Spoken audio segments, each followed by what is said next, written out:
This is Concept T classes, and today we'll deal with the question and answers of chapter 11 in class 8 science, force and pressure. So before we enter into the exercises, let's take a quick revision of what all we have studied in this chapter. First we saw what is force. A push or a pull on an object is called as force. Then when does a force comes to play?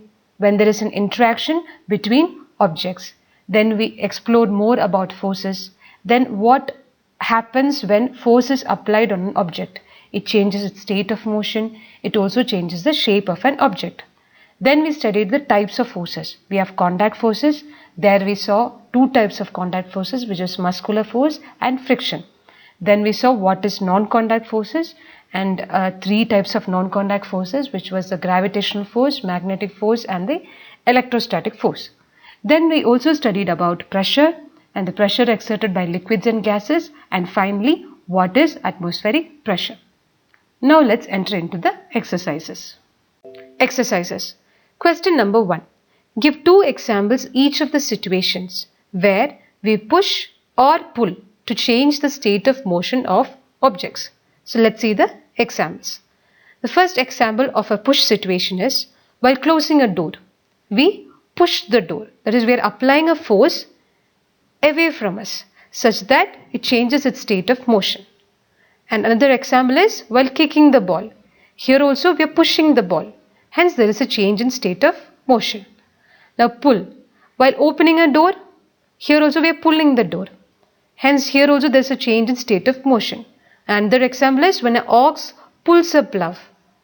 That is also an example of pull where a change in state of motion can be observed.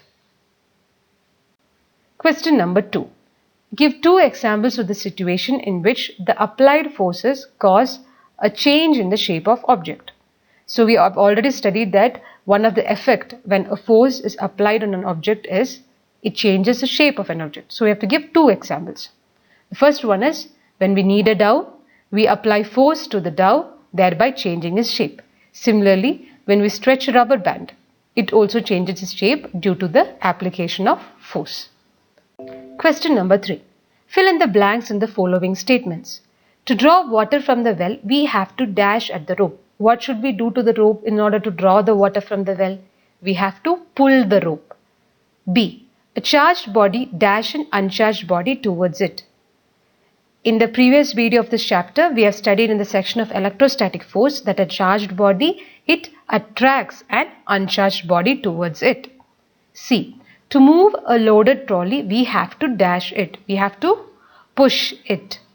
D. The north pole of a magnet dash the north pole of another magnet. What does it do?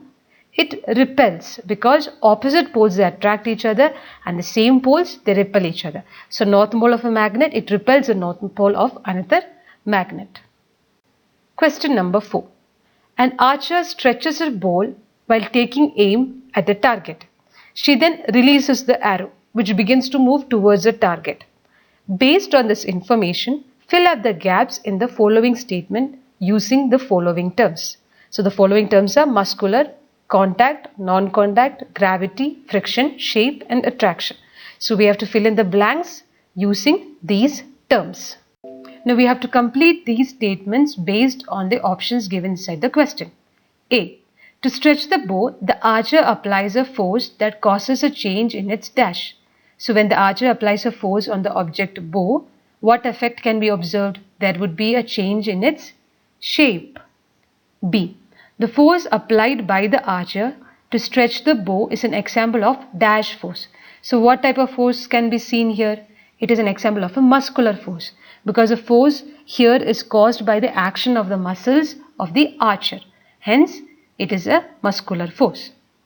The type of force responsible for the change in state of motion of an arrow is an example of dash force.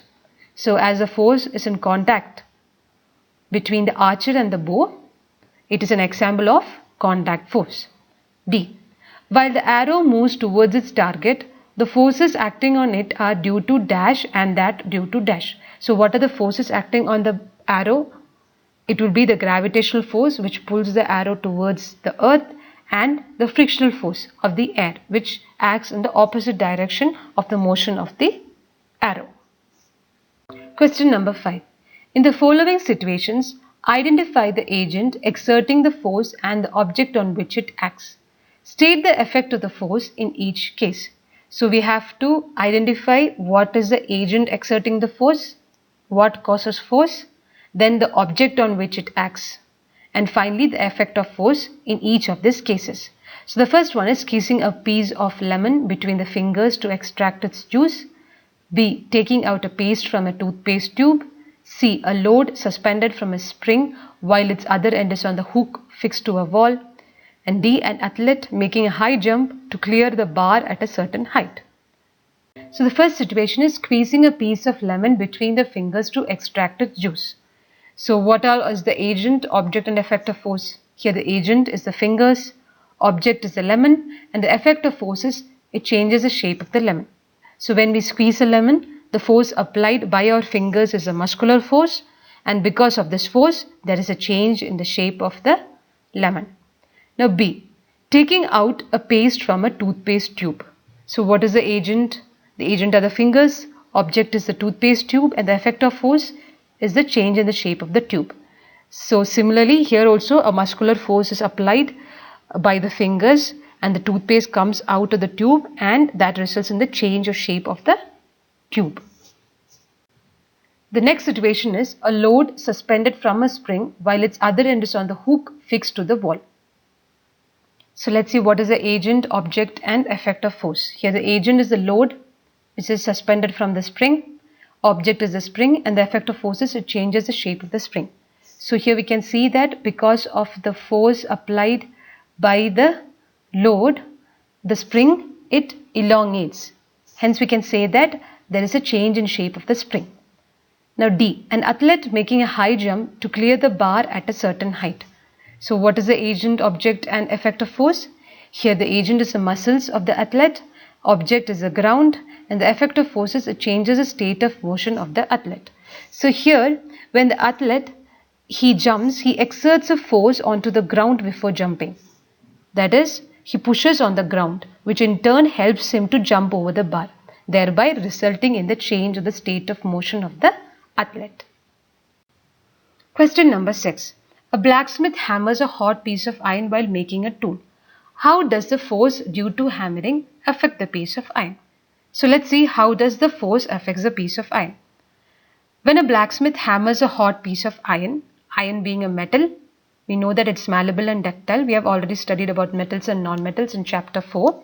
Here he uses a muscular force on the iron, and as a result of this muscular force, the iron changes its shape and it can be molded into any desired shape. So the effect of force on the piece of iron is that it changes the shape of the object. And what is the object here? Piece of iron.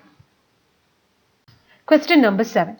An inflated balloon was pressed against a wall after it has been rubbed with a piece of synthetic cloth. It was found that the balloon sticks to the wall. What force might be responsible for the attraction between the balloon and the wall? So what force might be responsible? It is the electrostatic force. The force responsible for the attraction between the balloon and the wall is the electrostatic force. When the inflated balloon is rubbed with a cloth, it becomes charged. And when this charged balloon is pressed against the wall which is uncharged, it sticks as the charged body attracts an uncharged body. Hence, electrostatic force is responsible for the attraction between the balloon and the wall. We have discussed more about electrostatic force in the previous video of this chapter. If you have any doubts, please refer the respective slides. Question number 8. Name the forces acting on a plastic bucket containing water held above the ground level in your hand. Discuss why the forces acting on the bucket do not bring a change in its state of motion. So, if a plastic bucket containing water is held on a hand, there are forces acting on the bucket, but there is no change in the state of the motion. So, we have to discuss why. When a plastic bucket is held by our hand, there are two types of forces. One is the application of muscular force. As a person, he uses his muscles to carry the bucket. Hence, there is an application of muscular force. And the gravitational force, it also pulls the bucket towards the ground. But here, both these forces are equal in magnitude and they act in the opposite direction. Hence, the net force is 0. That is, they cancel the effects, and hence there is no change in the state of motion of the bucket. A rocket has been fired upwards to launch a satellite in its orbit. Name the two forces acting on the rocket immediately after leaving the launch pad. So we have to name two forces acting on that rocket. The two forces are the gravitational force, which pulls the rocket towards the ground, and the frictional force of the air, which opposes the motion of the rocket. But there is also a force which is exerted by the rocket engine, which is greater than these two forces. Hence, the rocket moves upward. Question number 10. When we press the bulb of a dropper with its nozzle kept in water, air in the dropper is seen to escape in the form of bubbles. Once we release the pressure on the bulb, water gets filled in the dropper. Now this rise of water in the dropper is due to A. Pressure of water, B. Gravity of the earth, C. Shape of the rubber bulb, and D. Atmospheric pressure. So what will be the reason for the rise of water in the droplet? It will be due to atmospheric pressure. So when air inside the dropper escapes in the form of bubbles, the pressure inside the dropper would decrease. Now the atmospheric pressure on the surface of the water, it forces the water to fill the droplet as the water moves from high pressure to low pressure. Hence, the rise of water in the dropper is due to atmospheric pressure. So that's all for the question and answers of chapter 11, Force and Pressure. Tune in soon for the next session.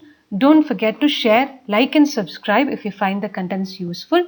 Thank you so much. May God bless you all. Take care and bye-bye.